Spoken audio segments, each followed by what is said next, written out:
Hello, welcome back to the Old Testament a year on day 185 in 2 Kings 8 and 9, and it's pretty bloodthirsty today. There's lots going on, a lot of which was prophesied earlier on in 1 Kings, and it's time now for action.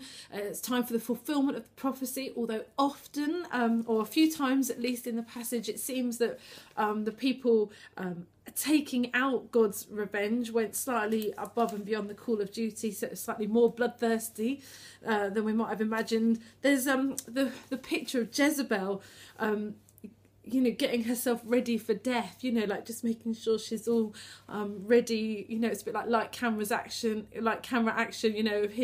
here I am, this is my final close-up, so I better make sure my hair and my eyeliner's ready. She knows what's happening to her, and it's all very dramatic and pretty gross.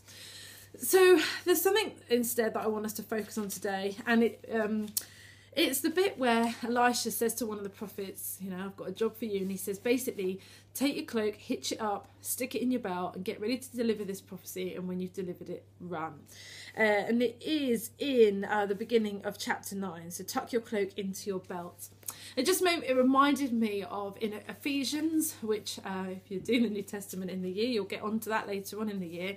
In fact, if you're doing the Bible in the year, you'll get onto it later in the year. But in the book of Ephesians, we read about the armour of God and how we're told to put on the full armour of God so that we can take our stand against the enemy's schemes. And in it talks about the belt of truth. And here we see the purpose of a belt. The belt is by tucking your cloak in it, remembering that they had long cloaks on in those days, tuck it in it, you were free. You were free to run. You were free to get on and do what you needed to do. And that's exactly what this prophet had to do. Like tuck it in, and then he could get on, he could run to deliver the message and then run to get out of there.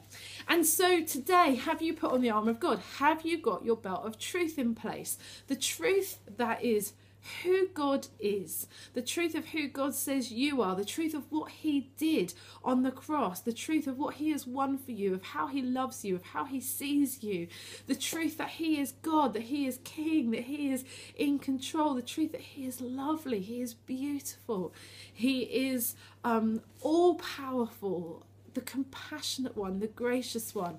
When you've got that belt on you, you can hitch up anything. Nothing will trip you up. Nothing will get in your way of running the race that he's called you to. Not even hardship, not even opposition, not even confusion. Nothing will stop you. Nothing will hinder you from doing and from living and from being. That truth is so essential if we are to run and live free. So is your belt of truth in place today? If it isn't, if things feel a bit shaky, if you're like, I actually don't know how you view me, God. I don't know if you like me. I don't know if you love me. I don't know if you've called me. I don't know if you're good. I don't know if I can trust you. Bring it to him.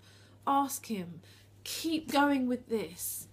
And as you know the truth will set you free to run for him. Have a good day. See you again later. Bye-bye.